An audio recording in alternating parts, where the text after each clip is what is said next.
So what makes a beautiful business a beautiful business? It's a Venn diagram. Your strength, the competitor's weakness, and the customer demand. The intersection of that is a business, right? When your strength is saying that I am trustworthy, and their business model is I don't trust you. Like you can like dance all up and down. Sundar Pichai can come and say I'm not an extractive economy, but everyone you talk to in the brand world, they would say like these guys rip me every day for SEO optimization. They will only like put the guys who gave me most money up, and everyone is like deflate because it's extraction, right? uh, Good guy, he's doing the right thing by his shareholders. In fact, great guy, I admire him a lot. And but bound by his shareholders commitments, so they can never say like please trust me. Amazon can never say I care about humans. They don't.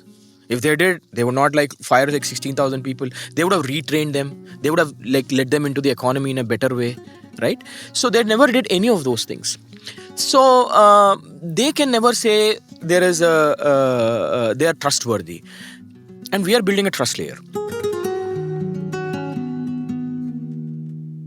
Today's episode is proudly brought to you by Effortless.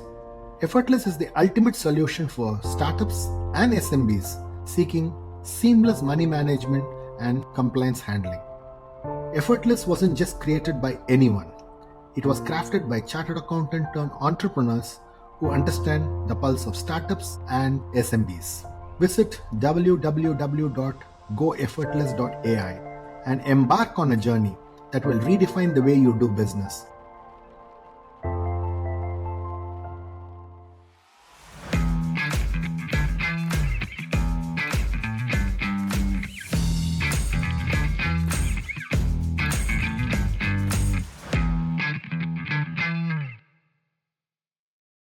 Hi, Shekhar. Thanks for coming in and being a guest in the ContraMinds podcast. It's an absolute privilege having you as a guest, and thanks for taking time in the midst of your schedule. The fact that you've come from the US, and I know you're very, very busy with the AI Summit, but you've come in and given me your time. So thanks a lot, and I'm really looking forward to this conversation. Thank you so much, Swaminathan sir. So, Shekhar, I just was extremely inspired looking at your background, the body of work that you've done. And I wanted to kind of kick off this conversation with the fact that you have about close to 150 patents, and this is across supply chain, various domains. And how do you really look at, how do you come up with these patterns, especially when they are from diverse domains? So, where is the starting point for your thinking, and what's the operating system that you actually apply to actually get somewhere to where you have reached today?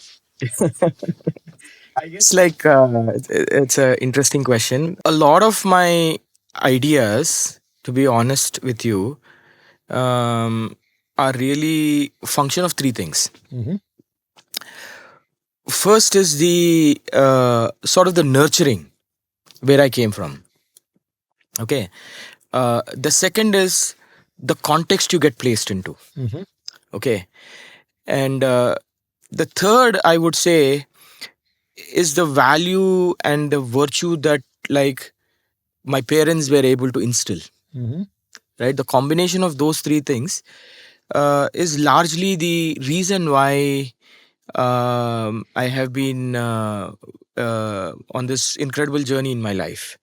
And I cannot take credit for everything or anything I have done.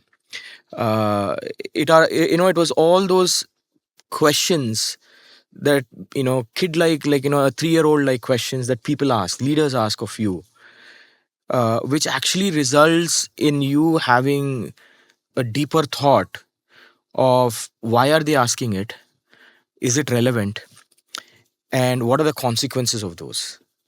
And so to be able to probe and get into that was the reason why I was able to create those inventions in the first place, and they had like some meaningful and very profound effect. So let's unpack each of these three things, right? Now, The first one is the nurturing, right? So if I look at my own experience, I grew up in slums in India, like in fact like right around here, in Secunderabad, and it's the second biggest slum in India. Oh, Okay. okay. So, and my father used to deliver telegrams for 175 rupees. My mother was largely she did not have schooling, but like school doesn't really determine your wisdom and intelligence scale in life. It is like your practical experiences that actually is important. So she was like padikada medavi in Tamil, which is meaning you're the uneducated, intelligent, wisdom person, right? Like so, so and so for me, having grown up in that context, um, everything that we had to do was think beyond our existing means that we were provided. Like example, I used to when I was a kid, and we couldn't afford like textbooks or formal education or like any of those things, and my mother and my father had to fight for every one of those things. It's very typical of every Indian family here, like the mother pawns the jewelry, the father is working hard, the guy who's the servant maid's kid actually becomes a GM of some factory, it's a common story everyone can relate to. And so my story is very similar like that. So my mother would actually took me to the printing press, Deccan Chronicle. And I used to look at these printing machines, offset printing machines. Okay. And I was very fascinated by looking at the printing machines. And I would say, you know what, like this is so cool. And I used to ask my mom, what does it do? So she used to say it prints. So, and then I thought like, why can't I print? Yeah. And then I would like go sit, and I learned how to take a textbook and create a mirror image of this textbook. Okay. Right? Like literally I could sketch. Okay. Okay. And so, and then that book, I made sure, and my mother made sure, not only I read that, but everyone like who's in the same neighborhood, who's actually aspiring to go into education and wants to access knowledge, has an access to that. Okay. Right. So that was actually built or like I want to have in those days, having Ganesha in the neighborhood used to be a very big thing. So instead of going and asking everyone for money and contribution, because we were all from slums, like who can contribute to who? Yeah. Right. So we used to assemble mechanical parts and build like mechanical Ganesha. Okay. And this is when I was like a 9-year-old kid, 10-year-old kid, 11-year-old kid, so I think like that context actually gave me that nurturing, actually gave me the ingenuity to think beyond like what is you take for granted mostly. When you have 10 rupees and you want to buy Ganesha, you'll go buy Ganesha from the market. But when you don't have 10 rupees and you want you have fascination to build a Ganesha, you will build a Ganesha. So working within constraints. Absolutely. That's the first. And so that is the nurture piece of it, right? The second one is the context piece of it. So all companies that I worked for make money despite themselves. Great. Right? So they are so lethargic. There is so much waste. There is so much organizational this trophy. Yeah. And also the companies which were built, the founder who built it, and the early members who built it, they have created something remarkable, and everyone is riding on that. It's like a legacy ride, right? Correct. Your father was the richest guy and then you live a lavish life. Yeah. That is exactly what most companies are actually doing today, right?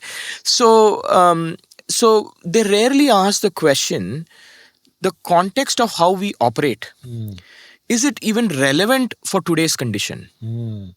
Right? So Coke used to operate the same way that it operated in 1970. Right? They used to have a truck where all the products is assembled like a warehouse on a truck. and they used to have a guy who's like 250 pounds. He's driving the truck, he's opening every bay and every bin, and he's taking the product, running it into the store. Well, that's a very old way of thinking, Yeah. right? And particularly when you had only 10 products, easy to fetch. But when you have 1,000 products, very difficult to fetch, because like everything is buried. Now you're like spending like 10 times as much or 100 times as much. Yeah. So the cost of doing business just goes up significantly. So people rarely think, when was this created, in what context it was created, and are we operating in the same reality, and where is the future heading? And when you ask that question, and when you understand the assumptions, you begin to unpack. That unpacking should be done in a way that you focus on the fundamentals, right? So if the truck is a warehouse, well, the work never belongs on the road. It actually belongs in the warehouse, Yeah. right? So bring back the work to the warehouse and build it in a way that it could be delivered with one touch, not with 37 touches. So so every one of my businesses that I worked for had this context misalignment problem.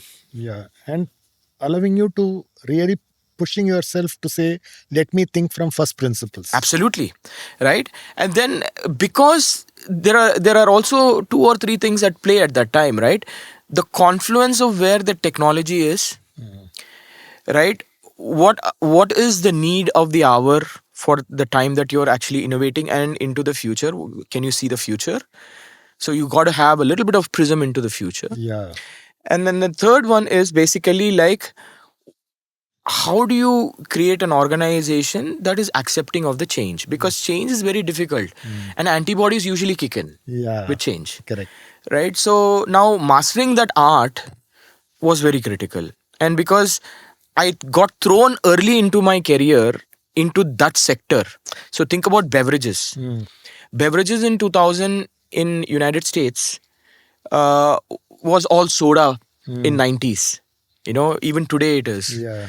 But in 2000s there was a conscious revolution that was happening about putting health first. Yeah.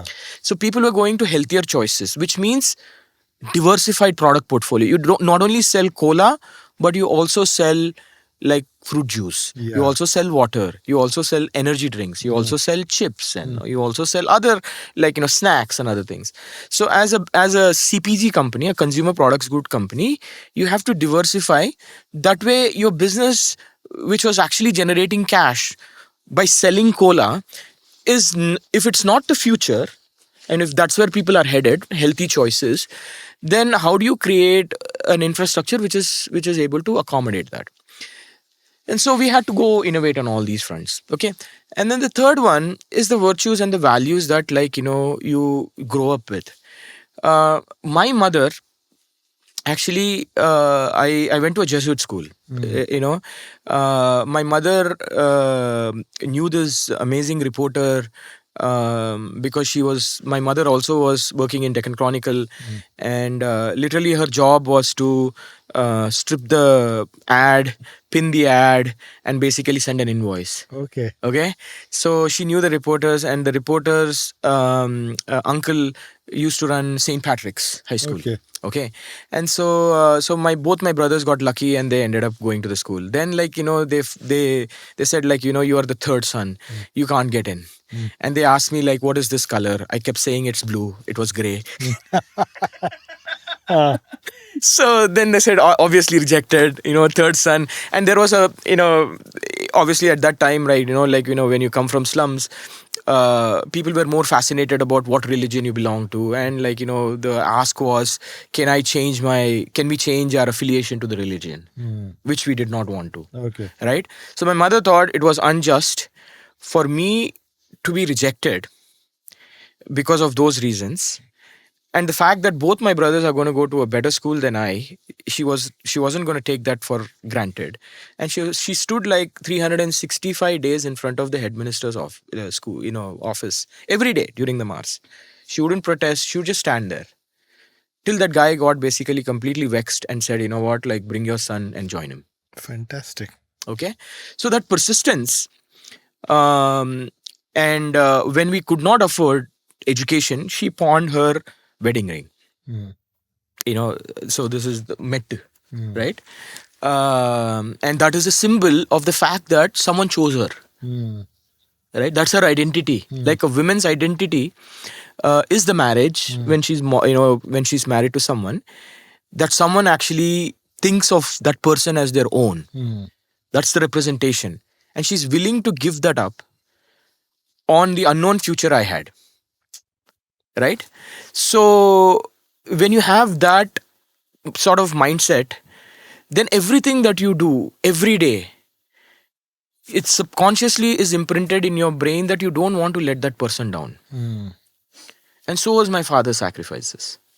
So that virtue and the values that they created, which is one of hard work, one of persistence, one of basically being empathetic.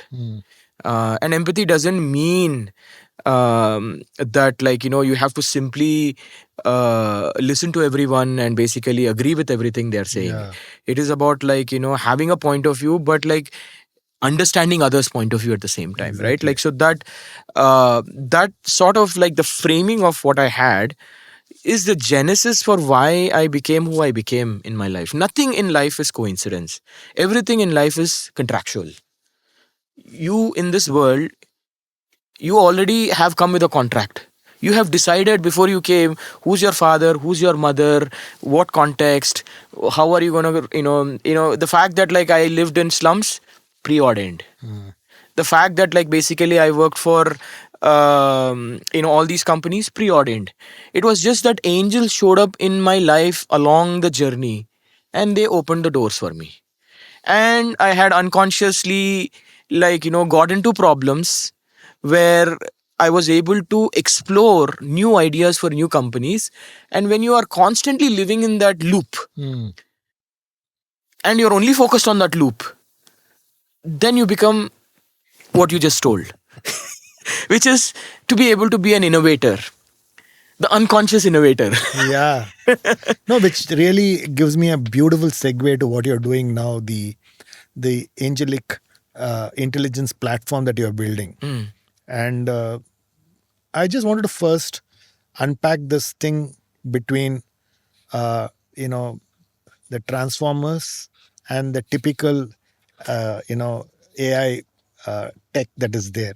Can you just unpack what are the two things and how different are they? Yeah, And yeah. then I'll come back to the question of why angelic intelligence is very, very different from how the other platforms are getting built today. So we'll come back to that. But if you can unpack the first question of mine.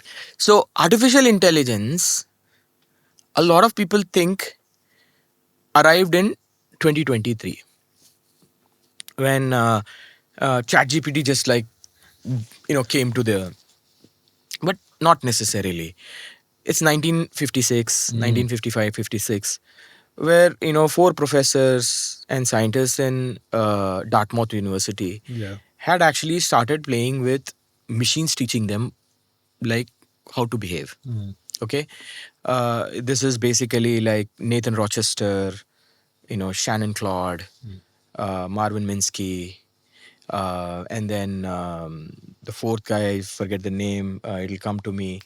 But, like, like the four, like, brilliant scientists who started this whole revolution of, like, machines understanding, like, how to process.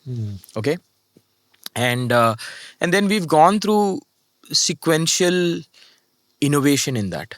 So essentially, there is an input, there is a model, and an output. And all of the focus was about, like, how to make each of these three things better over a period of time. That was the journey of the last 4 decades. Right, so 56 to 66 to 76 to 86 to, like, and then, like, you get into this era of optimization, like, which is, like, which is where I grew up. Like, I went to Kanpur Genetic Algorithms Lab. It was called Kangal. Okay. Like, there was a professor called Kalyan Dev, very famous guy. and primarily, like, he was the first guy to start like thinking about genetic algorithms to start like predicting things. Okay. Right, like, how you could do like, failure mode effective analysis and all of that for like mechanical engineering aspects of it, like, how do you think about brakes, and how do you think about like, manufacturing, and bring that philosophy of genetic algorithms into that process. Very phenomenal guy. So that then there was this revolution of like, machine learning, right, like teaching the machines to be, begin to kind of read, kind of think about um, the pattern recognition, Patterns. right? So then came this revolution of the transformer. And let's understand what a transformer is. Okay. So have you ever been to a room where there's a lot of noise? Of course. Of course. And then your friend calls you all of a sudden, and you recognize the friend's voice, right? And then you automatically know you have to pay attention to the friend, Exactly. right? So that in essence is the transformer technology. Fantastic. Right? Brilliant analogy. And most of the fundamental concepts, Shekhar, is about actually looking at analogies and applying those analogies to technology. Yes.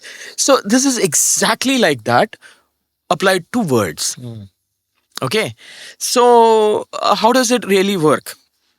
Now, if you think about, like, if you step back and think about it, when it is reading a sentence, and basically it is looking at a word, it's keying on the word, and when it looks at that word, it is basically saying like, oh, like, how do I pay attention to that word, and what are all the other words that come after that, right?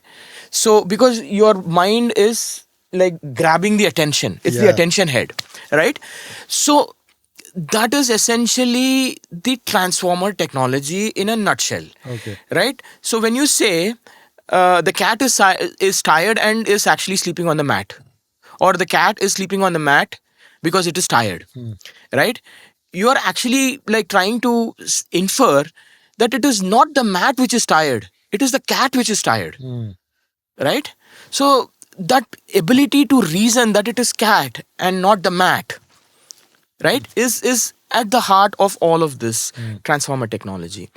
And it is almost like, the way you should think about it is reading a book. You were reading one word at a time. In the previous world, the machines were really taught to read one word at a time, and you're using one small torchlight to read one word at a time. Now you read the entire book, right? And then you know how to think about Yeah. the knowledge on the other side, and what does it mean, right? So that is the essence of the transformer technology. It is as profound as what electricity is. So in electricity, you know how what electricity can do, but no one has really figured out how electricity really works. Yeah. Right? So transformer technology is very similar in form factor. A lot of people know the reliability of it and how it behaves and other things, but is not able to really explain why it does that way. Okay.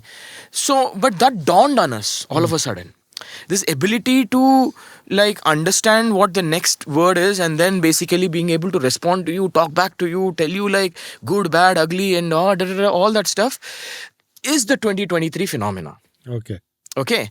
So now extrapolate the 2023 phenomena into things that can happen. It's very similar to like how you teach a pup.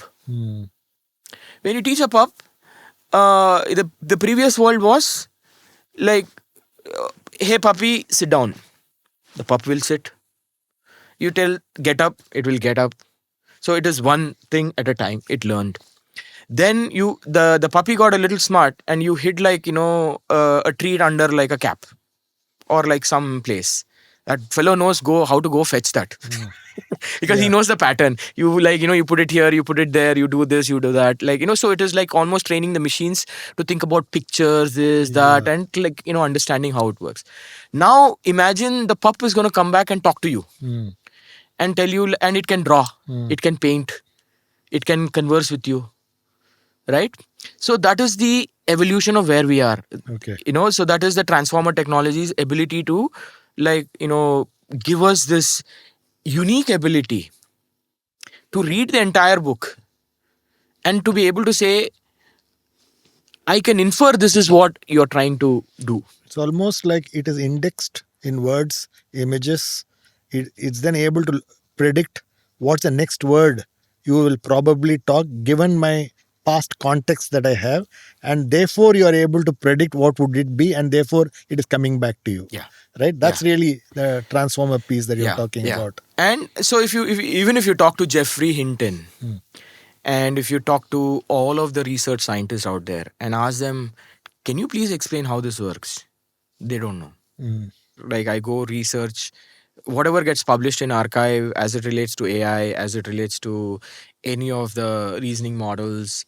And so that fascination and curiosity led me to an article was done by DeepSeek 2.5 weeks ago, that begins to unpack a little bit about like how this works, like the entropy, like the energy, model, right?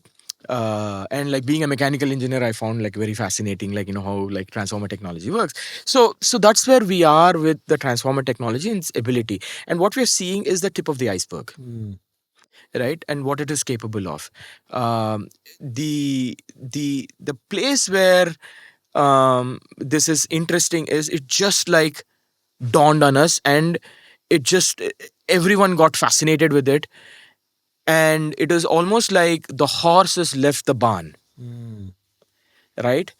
And without like our understanding and our knowing of like what makes the horse,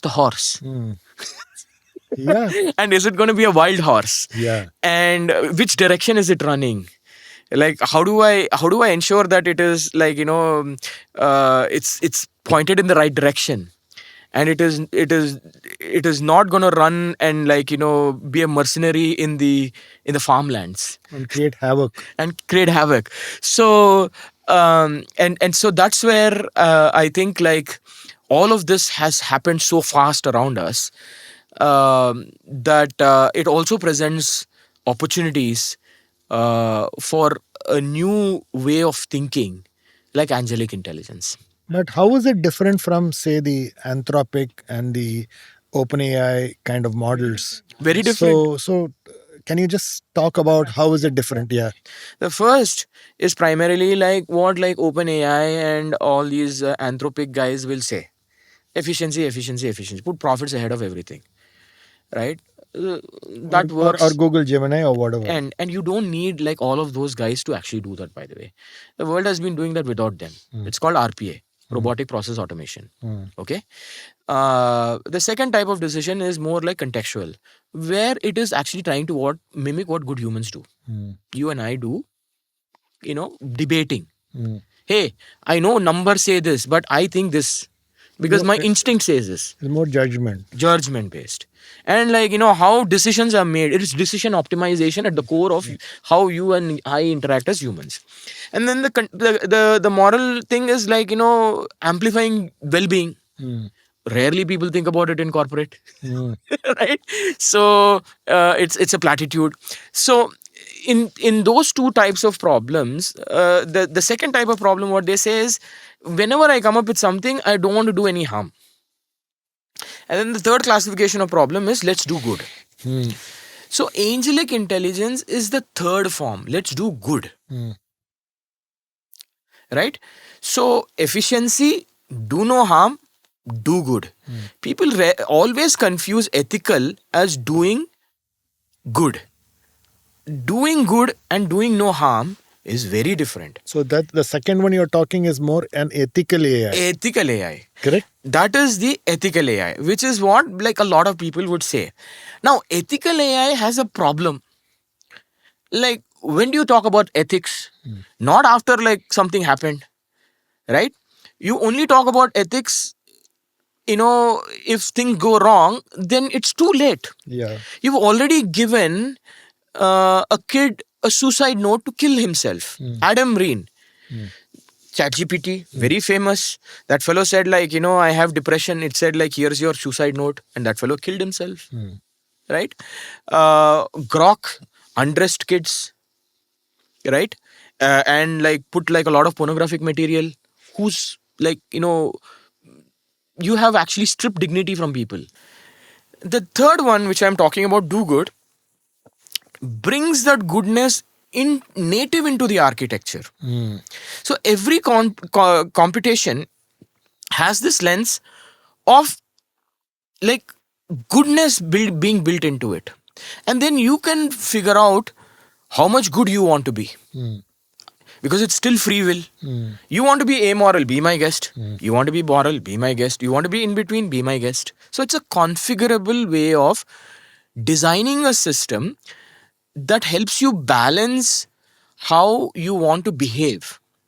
Because the way you behave at the age 16 is different than the way you behave at age 20, is different than the behave like in age 40, and is very different than in the way you behave at age 60. Because your wisdom levels are very different at different levels. Yeah. Right? So virtue is universal, in the sense the definition of a virtue is universal. The temperature of the virtue is a variable. So would this not be available in standard platforms like Gemini or ChatGPT or Anthropic, because they are also releasing a whole host of applications which are sitting on top of the base platform, I would call it. Right? Yeah.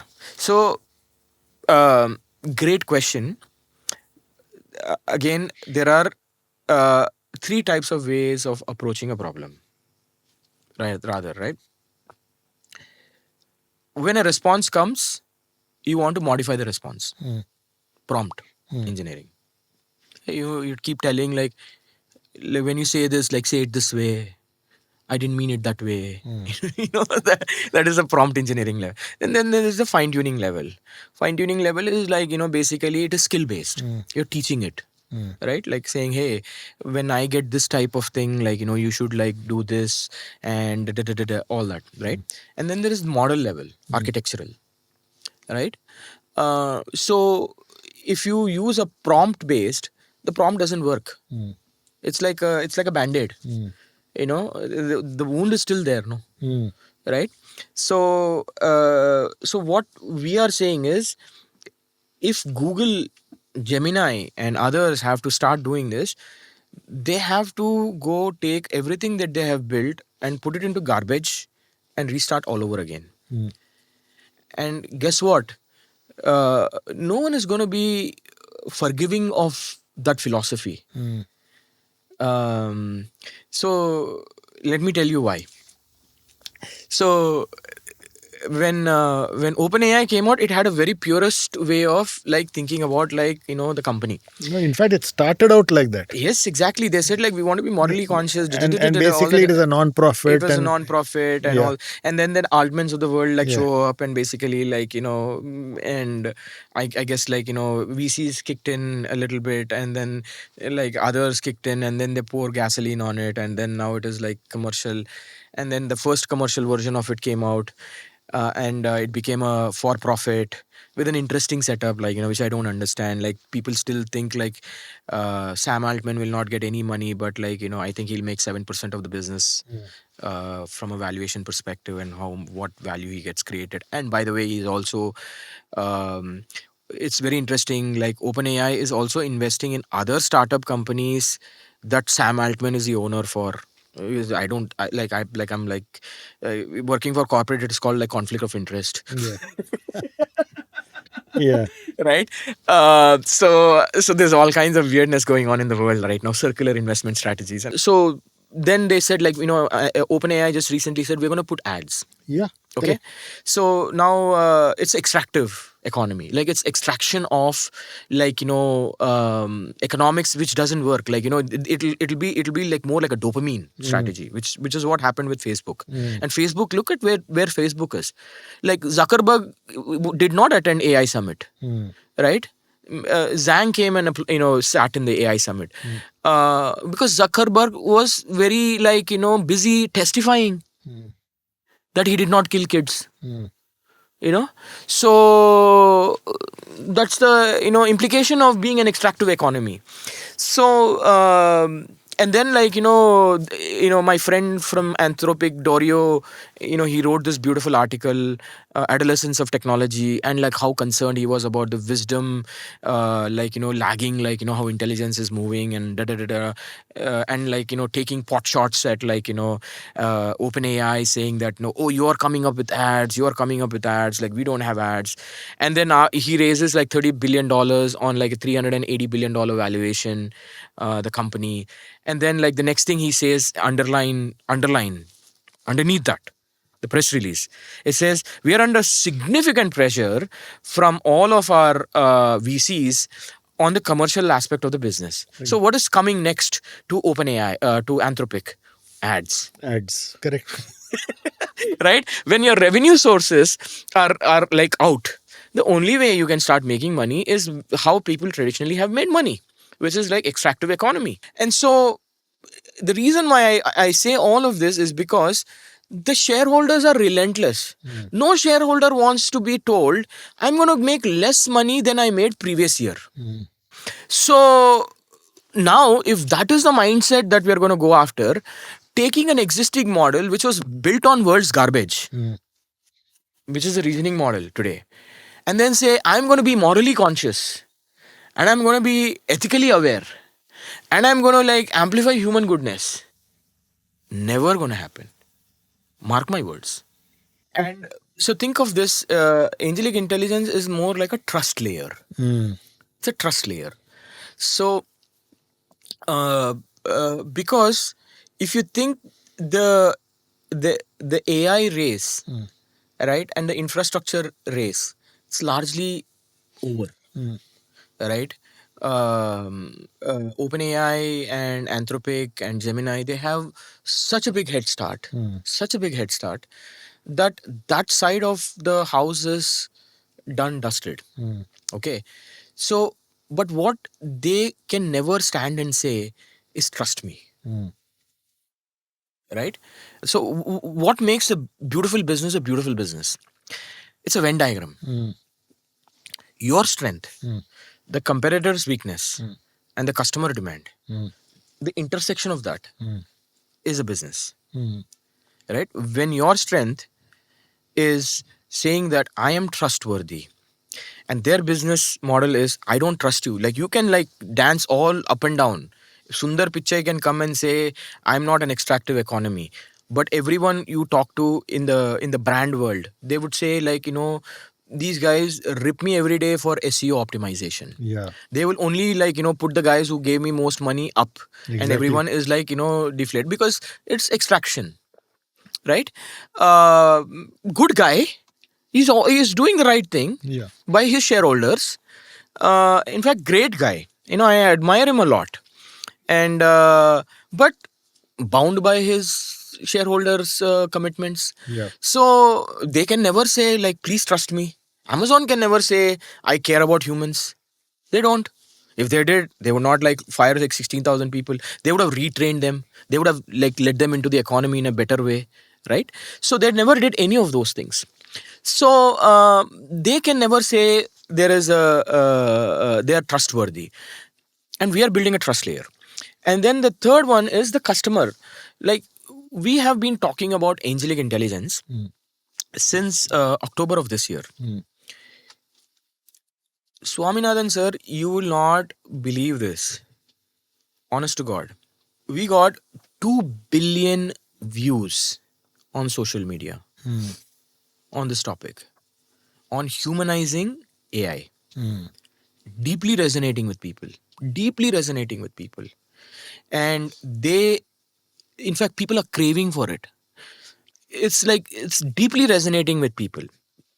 Okay, that's the consumer. Now the consumer are two types, like one is the enterprise and one is the consumer. Now let's talk to the enterprise side of that. When you take an enterprise kind of view of the world and ask like enterprises, like do you trust AI? You'll say absolutely not. 77% of enterprises don't trust AI. How can you trust AI? You tell me. Swaminathan like puts a message in the chatbot like ChatGPT or Anthropic and says, I need to interview Shekhar Natarajan. I want a list of questions. It'll give you a list of questions. And you say, are these questions great? It will say, Swaminathan, these questions are the most brilliant questions that you can ever come up with, and it is very provocative. And then you say, like, maybe I don't like these questions. What do you think about it? It says, you are absolutely right.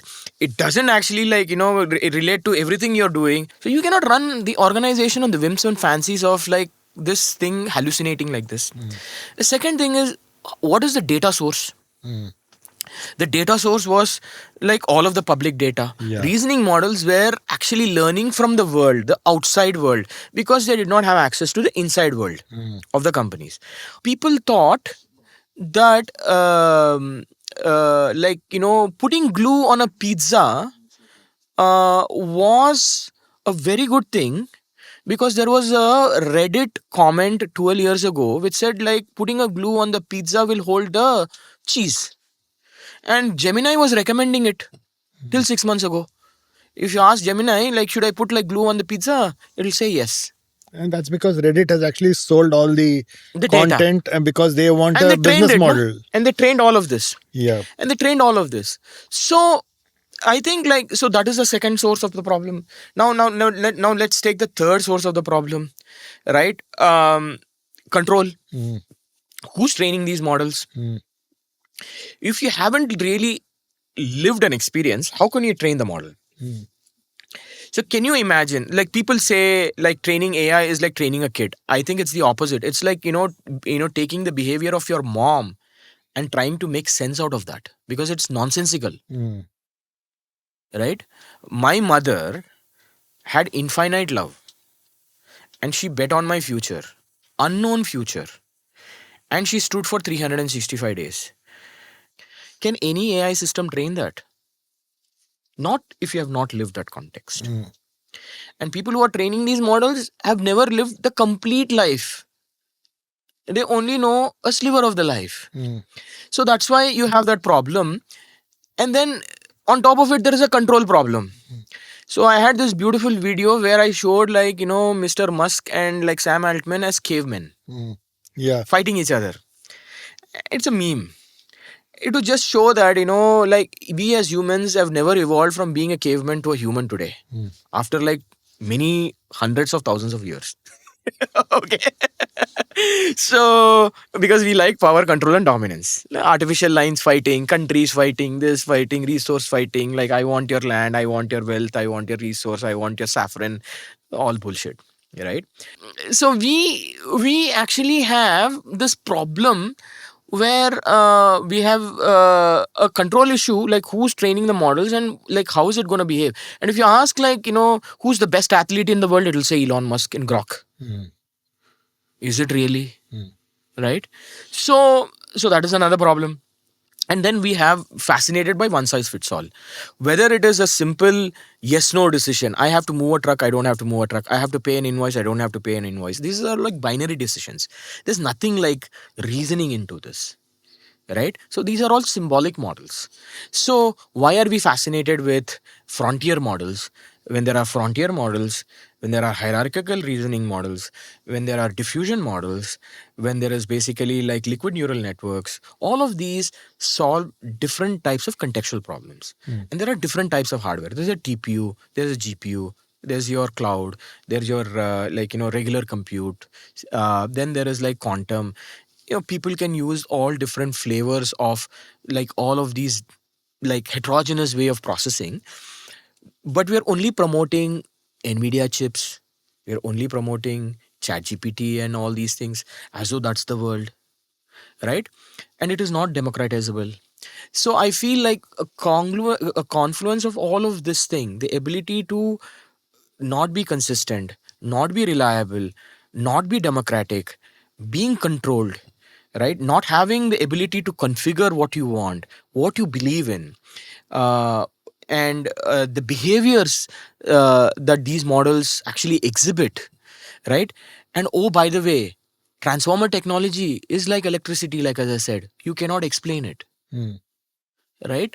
So when you have a black box and when you cannot explain, you think anyone is going to trust these models? So that is going to be a big like gap, and people wonder why there are not lot of use cases because of all these things, right? So that's where trust is going to be the next frontier of AI and most consequential frontier of AI. Before you start talking about like super intelligence and all of those like nonsensical topics, let's build trust in the intelligence that we have. Let's basically consume with confidence, right? Let's consume knowing that my business reputation is going to be managed. I can put my child next to it, right? I'm going to make my life's decisions on this, right? When you're able to answer these three questions without any hesitation, then we have arrived on the intelligence journey. Till then, it's like a hype and it's just like fantasy. So, from an orchestra.ai perspective, you seem to be solving a lot of supply chain problems. Yeah. So, I picked up a lot of use cases that you talked about, which is really, in retail, for example, the wastage that happens because of food or because of returns, because of, problem of abundance and therefore issues with wastage. Okay, so you really are talking about the decision that you need to take either in healthcare or in say CPG or e-commerce or whatever that you call it. There's a certain amount of contextualization of the organization and leaving the decision and the judgment to the humans also as one of the aspects. Is that the virtue and the trust layer that you're talking about, which is to say, you know what, you can create a AI platform that does all this, but also takes into consideration the fact that it's an open platform. It also has the trust layer of how sustainability is important, how human flourishing is critical, and therefore I have open APIs which can be consumed by NGOs and based on what my corporate objectives are. Is that the kind of a platform that is? So, is it a competing platform uh, with these companies, or is it almost like an enterprise application? That is it almost like the Oracle of AI, okay, of the ERP era, right? Is that how you are envisaging Orchestra.ai? So, see, when I started talking about uh, angelic intelligence, people ask me one fundamental question. They said like morality everyone loves, but no one pays. Right? Humanity everyone talks, but no Yeah. one contributes. Sometimes they do, but like not mostly. Right? Like it's always like, what is in it for me? Correct. Okay. Um, in a and supply chains in general, and people don't know this as much. Uh, in supply chains are actually the third biggest nation in the world. Oh, is it?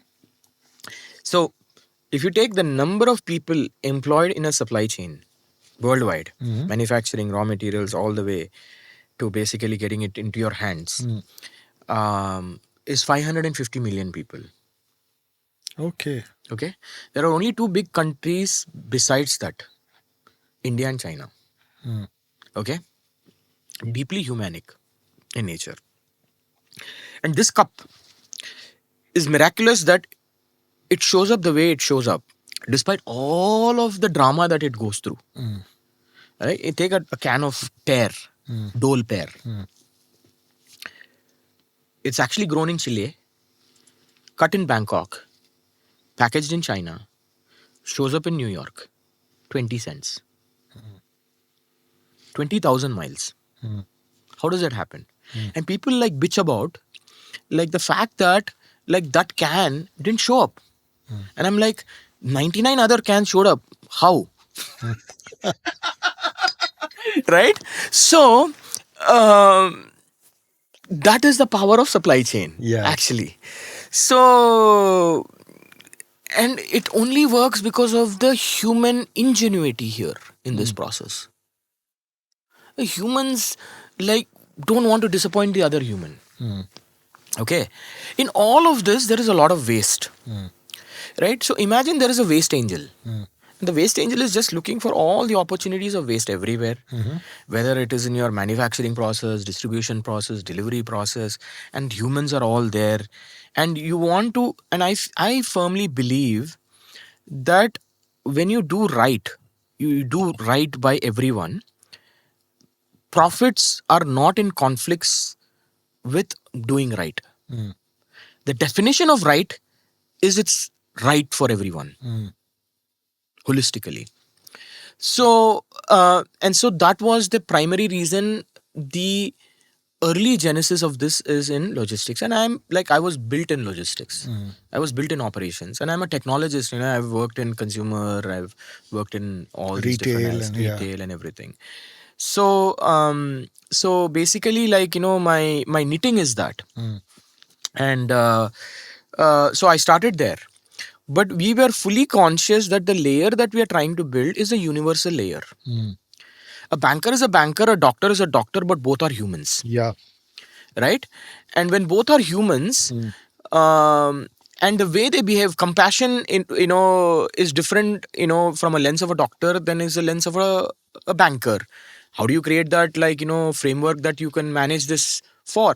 So that, in essence, actually helps you, solve this conundrum of how do I optimize for decisions in a company that is reflective of humanic behavior. In fact, the question was, could angelic intelligence prevent predatory lending? Okay, by embedding fairness into underwriting. Yes. Okay. Yes. So, is that the approach that you are taking? Yes. Or, for example, you could actually say, therefore, angelic intelligence is almost like the operating system for organizational decision making. Yes. Is that the kind of pitch Yes. that you are actually looking at? Absolutely. Absolutely. In fact, like one step beyond that. So whether we like it or not, the world is going to be like a confluence of physical workers and digital workers, just like the digital and the physical has played a role in our life. Correct. You're going to have like a digital guy and you want to also have a physical guy. And there's going to be a constant handover between the physical and the digital in a workplace. And when you introduce machines, cognitively you become more lazy, right? And also you lose the sense of the context. What tends to happen is basically there is degradation and lack of understanding of who made the decision and was it human in the first place, right? How do you create a human index in each of these? What is a human index, right? And it's based on the short term versus the long term, whether it helps, whether it had empathy in it, whether it basically was built with the right kind of fairness, angle associated with it. Yeah. All of these things are actually very critical to understanding how was the decision arrived and can you explain it, not just log it. Yeah. Can you explain it? Okay, so that human index thinking that I'm talking about is at the heart of the thing that I'm building, because I imagine a world where many companies will have very few people working for them, and they'll have a lot of digital assistants being embedded in the process. Yeah. Now, when I'm interacting as a consumer with that, first thing is I will feel you cheated me. Yeah. Right? Or your decision is against The my philosophy, my the philosophy of the company, yeah, or and the incentives and everything. And the company had a culture structure. yeah, The company had like certain values it actually ascribed to. Now I have digital workers and I have like some physical workers. The new physical workers are basically going to be much more savvier. So the traditional guys are all gone, right? They are digitally more native. They are more like true. AI centric in the world and other things. So that workforce may not like have the same understanding and the cultural aspiration of the company itself. Yeah, true. So how do you retain all of this in the world Mm. of AI? Let's not call it AI, in the world of intelligence Mm. delivery, Correct. right? So I think that is a problem that I see coming. Mm. And so we are building layer by layer, step by step into this process, right? The first step we basically say is we'll act like a proxy. Mm. Everything that goes out, we actually take all of your values like and embed into it, and as soon as everything comes back, we just like filter it and make sure like your decisions are consistent with the organizational values. Now the second thing is we basically start like training the digital worker to like have that human like thinking. That way we can understand what was made by humans, what was made by machines. Now, and the handoff, and the kind of like wherever there is a sort of a handbrake, Mm. give it to the human, take it to the machine, give it to the human, take it to the machine, let it learn. How do we evolve, right? How do I explain? That's the second step of this. And then devolving ourselves deeper and deeper into the model layer, Mm. right? Because I feel the world is not going to be built with a lot of big models. It will be built with domain specific small SLMs, Mm. right? So we want to basically play the long game where we know it is going to be an endless aisle of SLMs. So what's an SLM? A small language model, Okay. like a small language model would be like parcel delivery, like supply chains, right? Factory manufacturing is different then the distribution, Yeah. and then shipping, Mm. and then warehousing, Mm. and then parcel delivery, Mm. and like or traditional like over the road transportation delivery, Mm. right? So these are all Multiple SLMs will actually decide how the experience is, and the yes, experience sometimes need not be only optimization, but it can be in fact enhanced value also, absolutely. right? And you will find sources of value creation. Like whenever a beautiful technology comes, there are two things which happen. One is the value transfer, and the second is the value creation. Mm. The value transfer is simply saying that like I can do this better and someone else is doing it on my behalf. Value creation is on the edges, the reshuffling of the value chain, and like new actors show up performing things, taking out the dark spots, making it brighter and creating value out of it. Absolutely, I totally agree with you. I think now that we have spoken about this whole angelic intelligence platform, I certainly believe the number of SLMs that every organization will build, and probably multiple SLMs will keep talking to multiple SLMs across companies, and therefore there'll be a whole network of networks. So AI itself will become a network of networks, and with the trust layer is really how you are envisioning that. Yeah, and it's like almost like a topology, right? Like if you think about it, like and people can also discover, if I'm a small business, I can create my own operating system, Mm. right? And basically like there'll not be like it's not going to be too out in the future where you would basically say, hey, I got this business idea and I want to basically like foundationally like I'll ask a question, it will go into the ether Mm. to find all agents, semantically look at it like almost like a topological graph, Mm. and say like what makes sense, and I'll start like combining them into the right sequence, into the right workflows, and I'll do all of this and all the beautiful things. And you as a business person, just like be a business person, don't worry about all the things, everything will be done. That is the world we are headed, right? So in that world, I think like the way you think about um, even the discovery of the Yeah. SLMs and the agents and the agentic networks, right? That can be created on the fly. It's almost like runtime execution of like these workflows and these agents, digital workers, so to say, that will perform all these activities. Now, what you need to know as a business person is what to optimize and what not to optimize. Yeah. If it's creative optimization without any rails, you would basically get into deep shit. Yeah.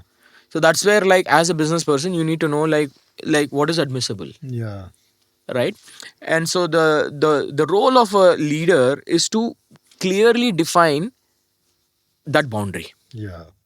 That is really the core of angelic intelligence, because everywhere it goes back to the core ethos, the value systems, the beliefs, the moral values.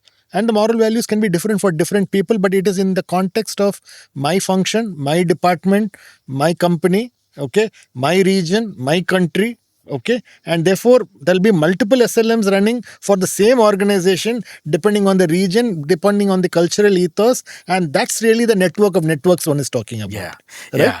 So the reason why I laugh is there was this beautiful Coca-Cola ad. When Coke entered Middle East, there was an ad, a beautiful ad.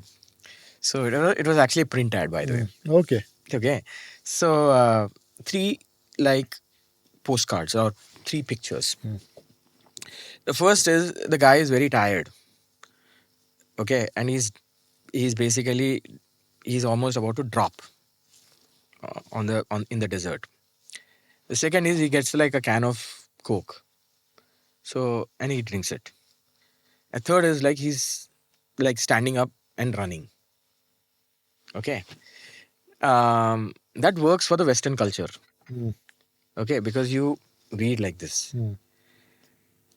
But it was a disastrous ad when it came to Middle East. Yeah. Yeah. Because you're reading like this. So what it means is the guy was standing, drank Coke, and he fell down dead.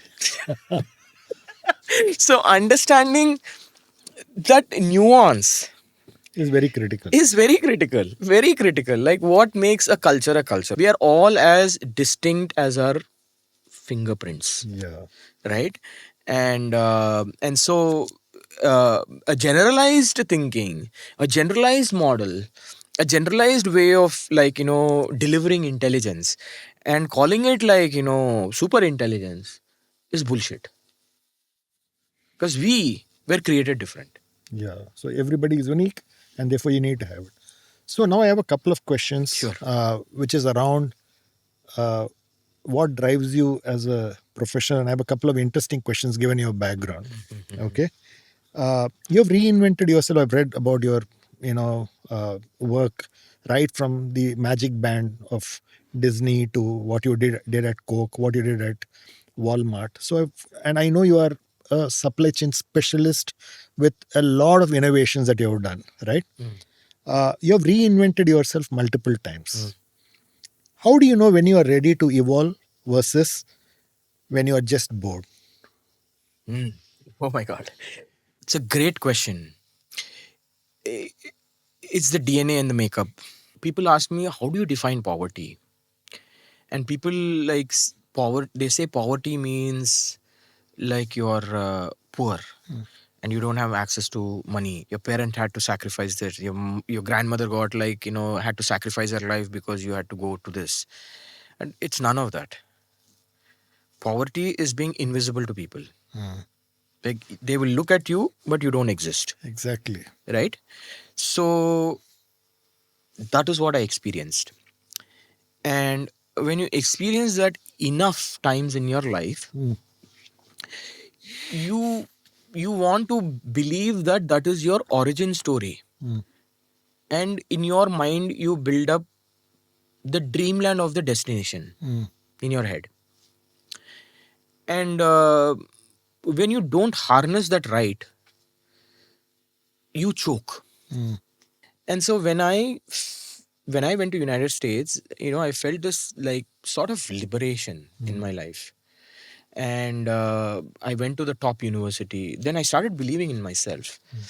And when I got acquired on that knowledge that I had, that the confidence and the knowledge, it was a powerful combo, right?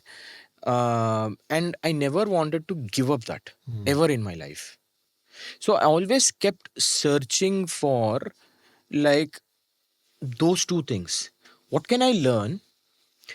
And how do I constantly learn and unlearn and relearn things? Always. Always. So if you look at like the number of jobs I had in my corporate life, I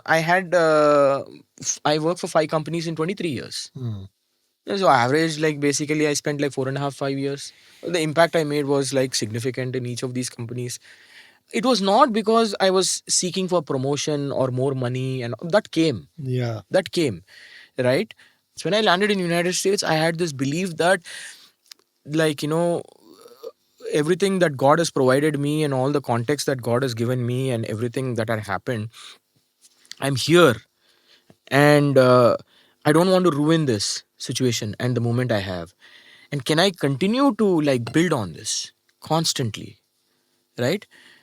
Because if I don't, I'll go back to that old world.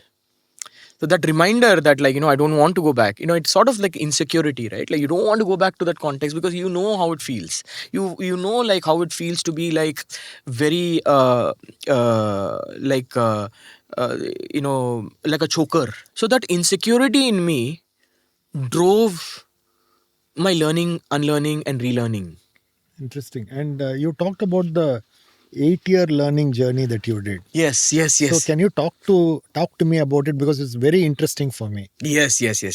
So And that's after how many years of working? I started working in 2003 officially, right? So, very glad that you brought up that story. And there are only three people in my life that I would credit my success to. Okay, first is my wife. Incredible strength, incredible strength. Like, you cannot do jack shit if your wife is not supportive. Absolutely. Right? And people think, like, being married to someone is basically like becoming risk averse. I say it is the opposite. If you have the right person in your life, they give you all the ammunition to take all the risk in the life, right?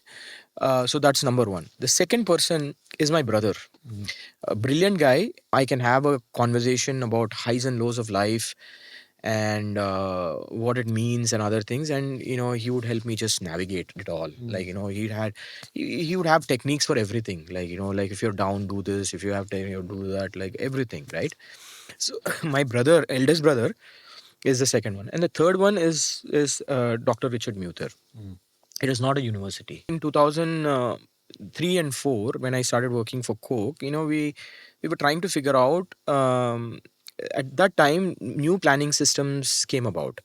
The whole network strategy was a very emergent field. Till then, everyone was planning, forecasting, like, supply and demand. And then they did not pay any attention to topology, which is like the art of flowing things. Like, how do you set up the infrastructure that way you could float like water, Okay. right?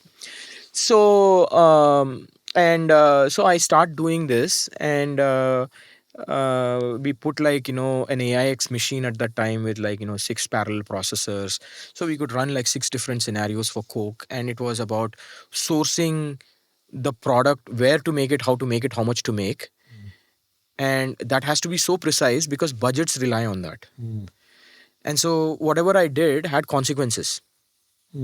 Okay, because some plant manager, his job is dependent on the fact that that fellow's budget is that. Okay, so and I struggled quite a bit trying to implement it. So I took the help of my mentor, Lee Hales, and he ended up he's a very phenomenal guy, practitioner, and he trained me on a planning process which could help you plan anything, like, based on 3 fundamentals, first principles, Yeah. and all of that. So we started applying it, and that project became a very big success. And in fact, Manageristics, I was a poster child of Manageristics. And they would take me to talk to every customer because of the success we had. And I was drinking the Kool-Aid, like, like being the kind of like the glittery boy, like on Yeah. the, you like when you're a kid, like You are in every summit. yeah, And like people, yeah. and I was enjoying and rejoicing, like imagine, right, like someone who never, like you are invisible and all of a sudden you become visible. Oh wow, like this is so like gratifying, in life. So anyway, I decided to do something. I said, like, the struggles I went through, I don't want any other kid to go through that. So I started writing a book along with Lee. And we finished the book, and that was the 50th year of like Richard Muter and Associates. And Dr. Richard Muter is the founding father of industrial engineering. Okay. Okay, so he's the guy who actually trained the People's Republic of China when it opened up to the world on how to set up industrial facilities, which is still used today. Okay. So he was flown into China, every city, and he would train all of the industrial engineers on all facets of facility management. How do you build a plant? How do you like organize? What is the layout? What are the mechanization needed? He's written 17 books. He's won Gilbreth Award, which is the highest honor in industrial engineering. And it was the 50th year, and Lee Hales was running his company because he was his mentee. So we all, like, were bragging, hey, this is our book. It's called Systematic Network Planning, and like it's available now on Amazon, all that stuff. He looked at the book and he said, this is garbage. Unvarnished, okay? He said, and, like, we were like, and it was in front of everyone. It was, Yeah. Yeah. so but like he was 91 years old at that time. Like, you don't, you though you have ego, like you have to just play it low. So I said, how can I make this better? What do you think is bad? He said, you're not a purist. So I said, so what do I do? He said, like, come to Kansas City and we'll sit and talk. So the next thing I do is I take a flight right after that, and I go and sit with him. And he started explaining how he thinks, the way he thinks, why he thinks the way he thinks. Why is there 3 fundamentals and not like 5? Like, how do you distill a problem down? How you could distill any problem down, any problem in the world, into 3 fundamentals. And it was super fascinating for me. And I asked him a simple question. Can I come here frequently? He said, yes, anytime you want. Only 2 conditions. I don't want you to stay in my house, because everyone who knew Richard Muter would come and stay at his house and get trained, and then they would leave. But Louise was already 88 years old, his wife, and Sir Richard Muter was already 92 years old. Okay, so neither I wanted to be an encumbrance on him. But he said, I will give you my car. You have to pay for your hotel. You can come get like breakfast, lunch, and dinner on Friday, Saturday, Sunday, and I will train you for next 8 years. And I used to make $3,400 a month after taxes. $1,700 I used to spend going every other weekend to his house. So my bank balance literally used to be 0 for 8 years. 0. Like, money I had went to my mom and dad and my brothers. Some for my, taking care of my life. But the 8 years that I spent with him was the best 8 years of my life. 2 things he taught me. That excellence is a journey. It's a journey. You never arrive to be excellent. Right? Just when you think that you have arrived, then it is a time for reinnovation, a reinvention. So, and he used to famously talk about this picture he used to have on his table. It was his actual painting along with his, like, overseeing his admin in tears. And on that it used to say, this is good, but can be better. Right? Such a subtle thought, right? Yeah. Such a subtle thought that, like, never be happy, because excellence is a journey and you can constantly evolve. And so those are the lessons of life that I was fortunate to have. It was almost like a university. And this is after how many years of work experience? So I started working in 2003, and then from 2006 I started going there to his house. So 4 years into my professional life, and I spent another 8 years. So almost like, let's say, like, the 12 years of my life, of my professional life, my bank balance was zero. you know Yeah, and more importantly, you spent money yourself after work, and you trained yourself, and therefore today, can I therefore call this the invisible mark of effort that you put in those 8 years has become the value after so many years for you? See, no one thinks about anyone in the world except you yourself. So we should stop assuming that a company is going to train you. You're going to get a scholarship. Your spouse is going to, like, approve of you doing this, or like some third Tom, Dick, and Harry is going to do that for you. Never that. You're only responsible for your life, no? Absolutely. Right? So, the consequences of not doing that is everyone will be shaken up at some point in time in their life. And that is not the time you realize that you need to invest in yourself. That's too late. It's too late. Yeah. You don't wake up at the age 60 to say, I want to have like savings now. You have to start like saving at the age 20. Only then you can save, like, when you can have like a good life at age 60. So, like how you save money and it compounds. Knowledge compounds. compounds. And that's really what you did, Shekhar, right? And I'm just coming to my final question. Yes.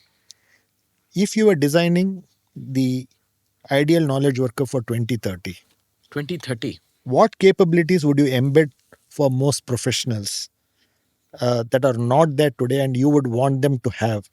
And therefore, they become the best professionals of that time. What are the skills that you think are critical? Well, I think life always goes in full circle. Right? So we, in our lives, started as curious people and artisans and craftsmen. And then we relied on our cognitive and our ability to create science out of the art. Right? To explain the unexplainable. Yeah. Like, we were always fascinated by the things that we never saw. Correct. In life. Whether it is going to Mars, moon, all that stuff. The scientific, like that, like that stuff happens. And along that journey, as we started like making machines look like humans, we have turned into a little bit of robot. Right? And now the robots are going to take over our lives. Right? So machines will do all of the scientific things, all of the Drug discoveries and all those kinds of things that all they of the talk thing, about. right? So now we are back to the we came back all around, and like we have to think about craft and the mastery of craft. So it's like always, like life is all full circle, no? Yeah. So where you started your humankind is where we are actually headed back, which is like focus on like being really excellent in what you do. So you have to really craft, think about the perfection of the craft. So I think that is a very important skill that we need to have. The second thing that we all need to have is basically we need to go back to the world of that curiosity that made us who we were at the age of 3, and being able to like not give up our conscious brain. Right? Like where I'm deeply disturbed with the way the world is going is we have stopped using our brain and started asking machines to make decisions on our behalf. And the more we get addicted to machines, the more we get addicted to, like, things in life, the more we are at the risk of losing our cognitive capability. Your brain is conditioned to, like, think about this monotonous way of doing things, and that becomes your, like, subconscious way of processing things.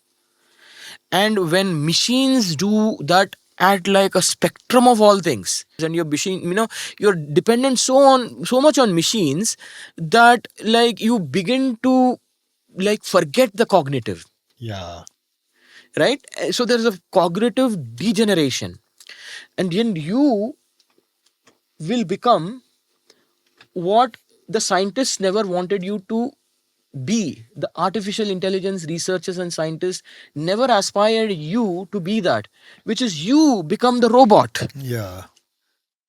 And there is no training you, because you are built, like, 10, 20, 30, 40, depending on your age. You have built your entire makeup of your system. Unlearning that system is, like, complicated to hell. Close to impossible. Very impossible. Like, ask a guy who's worked in a company for 20 years and tell him to do something different. He will resist, like, to hell, Yeah. because their way of doing things, they feel like threatened, Yeah. right? So this is psychology. Yeah. Obviously, when people have, in the world of, like, this artificial intelligence and where world is headed, the biggest risk to humanity is humans, Mm. right? Is not like machines, is humans. If you look at, like, um, the worst criminals of the world, Mm. the guys who are actually, like, in, like, scams, the guys who basically are thinking about, like, deep fakes and, like, all kinds of, like, shady things, like the hacking and other things. Who are they? They're extremely smart people, misguided, Mm. right? And so if we are not careful, and if we create an unequal or unequal society, a society of haves and have nots, and you create this bipolarity of system, that the wealth is with 1% and 99% of the people have a lot of time in the hand and are actually getting, like, they want, like, free money or fast money. Then there is a society risk which is going to get created, which is going to exasperate this malicious behavior. And I think that's really where the angelic intelligence layer is going to be very critical as a trust layer. Because it shows you a mirror. Exactly. And if you don't have your cognitive capability, then you can't outsource your thinking to a machine. Yes. And therefore, you have to be ready with your mental skills. And therefore, your resilience and perseverance Yeah. to actually keep doing it repeatedly is also important. Therefore, those are the skills that you need to build, and therefore be a craftsman of your profession. Yeah. Is really what is also critical as you automate. Absolutely. I think that's really what you're talking about. Absolutely. So, I don't know if you have done some of these things. Every 12 to 18 months, I actually take a 3-week vacation, and so I actually do vipassana, and I also do a lot of Ayurvedic treatment, in the sense I go for a retreat, and I spend my time for myself. So the reason why I bring that up is practicing detachment and practicing, like, being offline is so critical for our ability to reset, right? And that is something I would actually, like, ask everyone to figure out in their life. Fantastic. So here is somebody who's probably built the most sophisticated automation systems, somebody who's building a groundbreaking artificial intelligence platform, actually giving an advice saying that, in some parts of your, life in a year, just get offline so that you just get grounded, get refreshed, and come back. You will get to do a lot better yourself at your work and in your profession. Absolutely. So, because, the amount of focus and the amount of the ability to be meditative. See, meditation is something uh, that is not temporal, and it is not like event based. It is a practice, right? Meditation is a practice. And there should be systems, I feel strongly, in the future that actually says how much time are you really spending on social media, on like interactivity, and like this dopamine that is like creating you to access the same information over and over again, skipping through the reels, and like all of this nonsense, like the disinformation that comes with it. So we lose our cognitive to say like what is right, what is wrong in all of this, because we are so much like just consuming without even like reflecting. So that time gives you the ability to also reflect a lot of things, Yeah.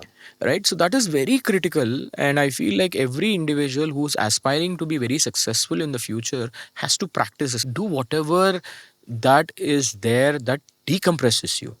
Just go offline, go offline, right? Call it your time, right? So surrendering yourself to the nature is the best form of um, uh, meditation. Fantastic. Thanks a lot, Shekhar. I think the conversation was deeply inspirational. Lot of uh, ideas and thoughts uh, really connected with me, and truly believe some of the steps that you explained, the way you put it out there, the way you beautifully drew a kind of a diagram, spatial diagram, I were to call it, mental diagram, was fantastic. The examples were really, really brilliant. And thanks for your time. I really enjoyed this conversation. Thank you so much. Thank you. Absolutely.